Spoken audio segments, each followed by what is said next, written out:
Greetings. I'm Brenna Bray. I have a PhD in biomedical science and neuroscience and complementary and integrative health postdoctorate training that focused on eating disorders and specifically binge eating disorder. Now, my work focuses on adult binge eating disorders, but as we know, adult binge eating disorders tend to begin in childhood with pediatric care. So that's what I'm going to talk about today is how we can take the findings that I have on adult binge eating disorder, trace them back to their roots, and what you might need to know as pediatric care providers to help really address these root causes. So very quickly, just some affiliations. I'm the founder, director, and CEO of the Nourished Research Foundation in Boulder, Colorado. We're a 501c3 organization that uses research to improve the understanding, awareness, prevention, treatment access, and clinical and lived experiences of folks with eating disorders and other issues of health disparity and social justice. I'm an associate professor at the National University of Natural Medicine, a research investigator at the Healthcott Research Institute. I'm a core faculty at the National Institute of Health's Bridge program, which provides postdoctoral training to clinical researchers. And I'm also an adjunct associate professor at Naropa University, which is a Buddhist founded university in Boulder, Colorado. I teach in the clinical mental health counseling master's program and in their psychology department. I want to give a very quick disclaimer. Some of the content that I'll be presenting today will be activating. There will be issues that address oppression, invalidation, marginalization, discrimination, bullying, abuse, and trauma, both generally and specific to populations of racial, ethnic, sex, gender, and socioeconomic status minorities, because all of those issues pertain significantly to binge eating disorder. I want to start with a little contemplative activity. If you will indulge me, I wonder if you might close your eyes and imagine that you have a patient or a patient's parent or a friend come to you and express that they or their child are communicating to them or expressing negative emotions related to their eating. Feelings of guilt, shame, loss of control. And I want you to think about how you might respond. If there are any follow-up questions you might ask. And I want you to just notice if there's any imagery that comes up for you around that patient or parent, friend, family member, specifically related to their body shape or size, their sex or gender identity, their race or ethnicity, their socioeconomic status, or their age.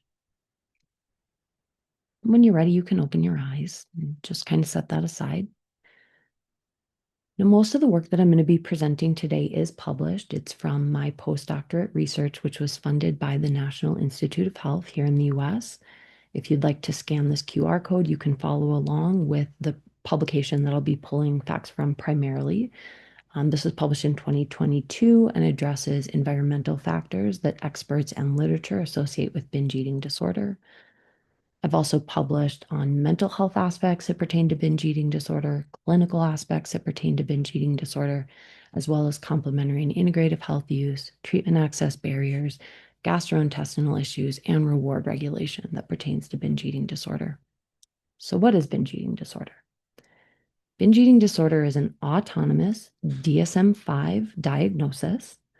It's characterized by 2-hour binge eating episodes that occur at least once a week for at least 3 months, in which an individual rapidly consumes large amounts of food, larger than others would in similar contexts, which can make diagnosis very challenging in adolescents and pediatrics. When their body's growing, their appetites change, their eating behaviors change. It's associated with loss of control and distress, as well as feelings of disgust, guilt, or shame. And I want to make a point here that it is very distinct from anorexia nervosa and bulimia nervosa, psychopathologically as well as neurobiologically. One distinction is that these eating behaviors occur without compensation. That distinguishes binge eating disorder from bulimia nervosa. but it is an entirely different pathology. Binge eating disorder has high lifetime prevalence rates. Most folks, when they think of eating disorders, they tend to think of anorexia nervosa. Anorexia nervosa has a lifetime prevalence rate of less than 5%, whereas binge eating disorder has a lifetime prevalence rate of between 23 to 31%. The Global Disease Burden Database estimated that in 2019, 23.4% of the global population had experienced binge eating disorder at some point in their lifetime. Binge eating disorder has high co-occurrence with mental health comorbidities, 89% co-occurrence. In fact, 83% co-occurrence with adverse childhood experiences, 63% with substance-related and addictive disorders, depression, anxiety, post-traumatic stress disorder, which tends to more emerge in adulthood, but tends to occur in childhood, neurodivergence. These symptoms often go undiagnosed, and it's thought among experts that oftentimes the eating behaviors develop in order to cope with or mask untreated symptoms. Binge eating disorder also has 80 to 90% co-occurrence with physical health comorbidities, including obesity, diabetes, metabolic syndrome, cardiometabolic disorder, and individually, hypercholesterolemia, hypertension, heart disease. Moreover, this disorder significantly impacts quality of life. It's associated with 0.98 disability adjusted life years per person, and its prevalence is increasing. The market for binge eating disorder is valued at $0.81 billion in the US with a 6% compound annual growth rate. Standard of care interventions for binge eating disorder include cognitive behavioral therapy, behavioral weight loss, interpersonal therapy, and medications in individual, group, and guided self-help format. Medications include antidepressants, anticonvulsants, anti-obesity medications like orlistat, which is no longer FDA approved, stimulants like lisdexamfetamine or Vyvanse, which is now guideline therapy, and GLP-1 inhibitors, which are not standard of care or guideline, but they do have empirical support and increasing use. Other empirically supported interventions include family-based therapy, psychodynamic therapies, humanistic therapy, mindfulness-based interventions, and again, guided self-help formats and group formats have empirical support as well. Unfortunately, all of these standard of care interventions share low treatment success rates that cap at less than 50%, high rates of recurrence between 50 to 65%, and high rates of treatment dissatisfaction and early discontinuation of care.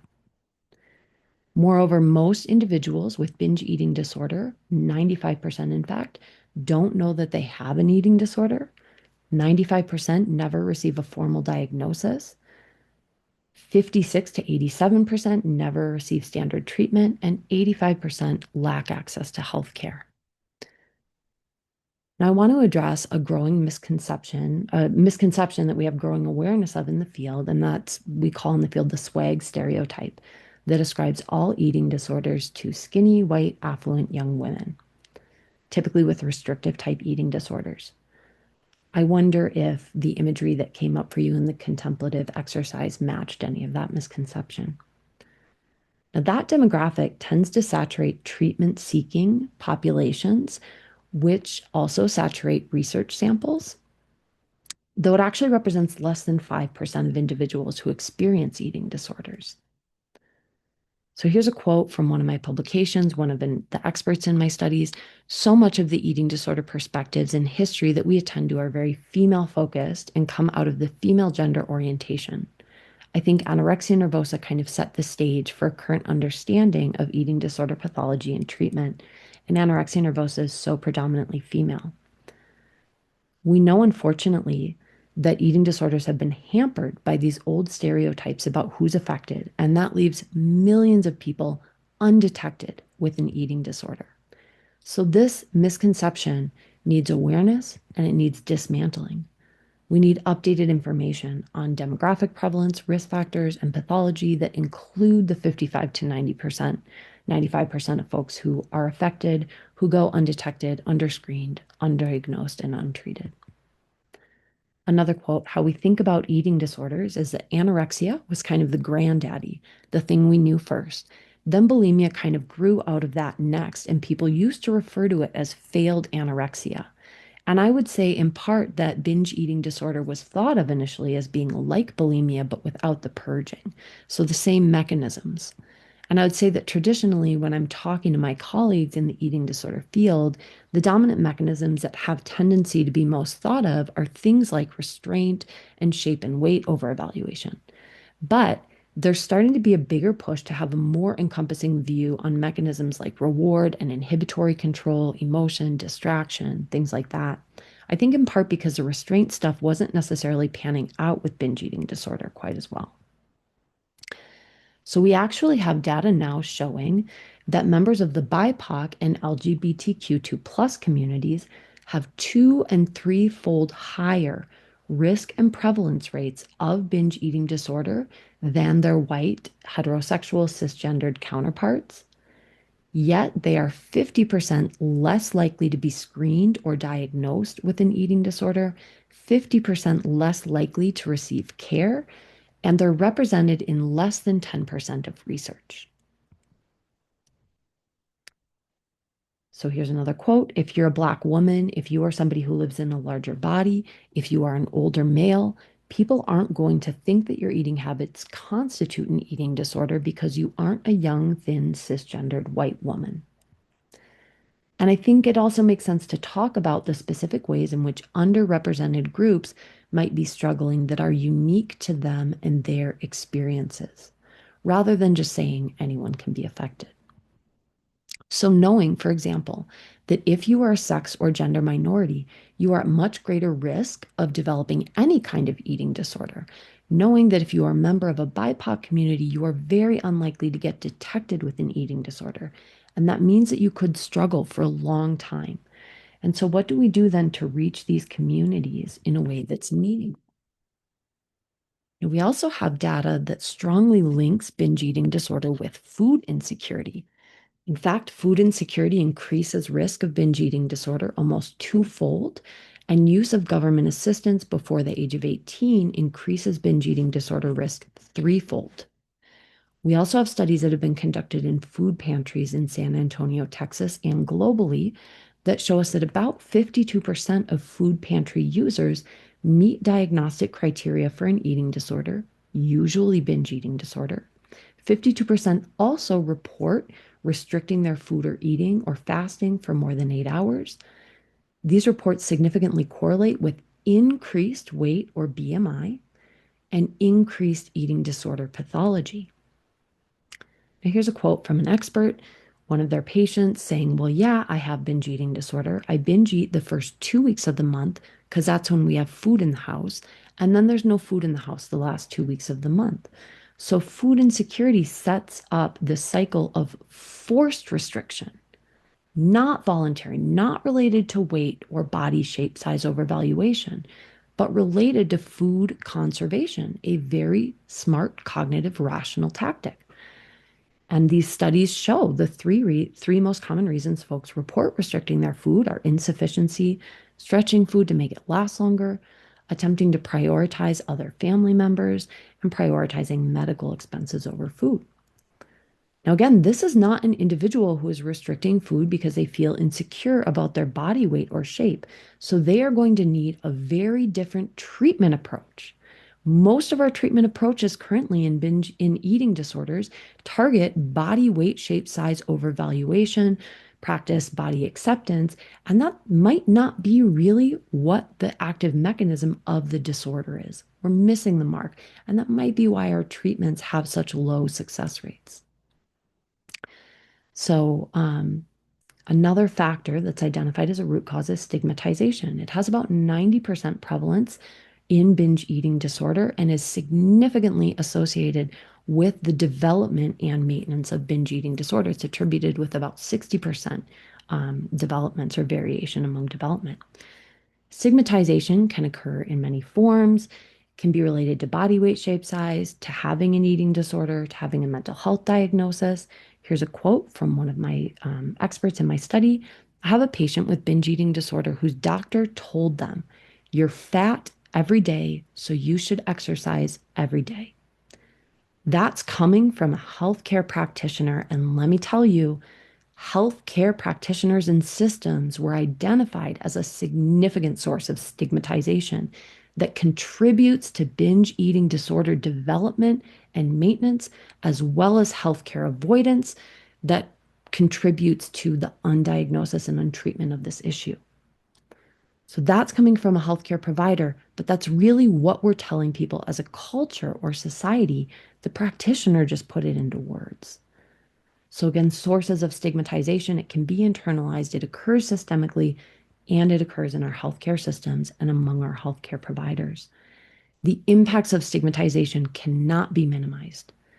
It directly contributes to the development of binge eating disorder. I don't have that data up here, but 63% of variance in development is attributed to stigma. It contributes to shame, trauma, adversity, poor self-esteem, interpersonal relating, all of which have been identified as factors in binge eating disorder development, isolation, avoidance that worsen mental health and contribute to healthcare avoidance, which then prevent diagnosis, detection, and treatment. So here's another quote. If the eating disorder has been associated with weight gain, then we know for a fact that the individual has been intruded upon by families, doctors, institutions, and there's trauma associated with that. There's trauma associated with being told day in and day out that what you are is not acceptable or lovable or okay. Many people who are living in larger bodies have been teased or bullied around weight, so there's a lot of trauma associated with binge eating disorder. I've got 3 minutes left, so I'm going to kind of skip through these slides very quickly. Stigmatization is important. Trauma and adversity, and not just conventional abuse, neglect, and household dysfunction, but also adverse lifetime experiences, stigmatization, invalidation, mandated movement, food insecurity, chronic dieting. We know that these things impact the brain and the disease psychopathology. There's often trauma associated with movement. Experts associate these environmental factors largely with trauma and adversity of many different kinds. We're doing some work at Nourish to map these. So what can we do as providers? Forget what you think you know about binge eating disorder. Screen indiscriminately, especially in marginalized populations in your CMS, Medicare, Medicaid patients. Evaluate how weight bias and discrimination might impact your patients and how that might show up in you. If you're going to talk about weight and its potential risks, please do so with sensitivity, knowing that you're going to be touching on trauma. We need to be really listening to our patients. Again, forget what you think you know. Listening to patient narratives, exploring social justice therapy, trauma-informed therapy, Buddhist-informed contemplative counseling approaches like brilliant sanity, really validating our patients. If you want to learn more, check out our website, nourishedrfi.org, here in the bottom left. Again, most of this is funded by the NCCIH, the National University of Natural Medicine, and we seek to disseminate it through the Nourished Research Foundation. Big thanks to the Nourished team and everyone here today. Thank you so much for your time.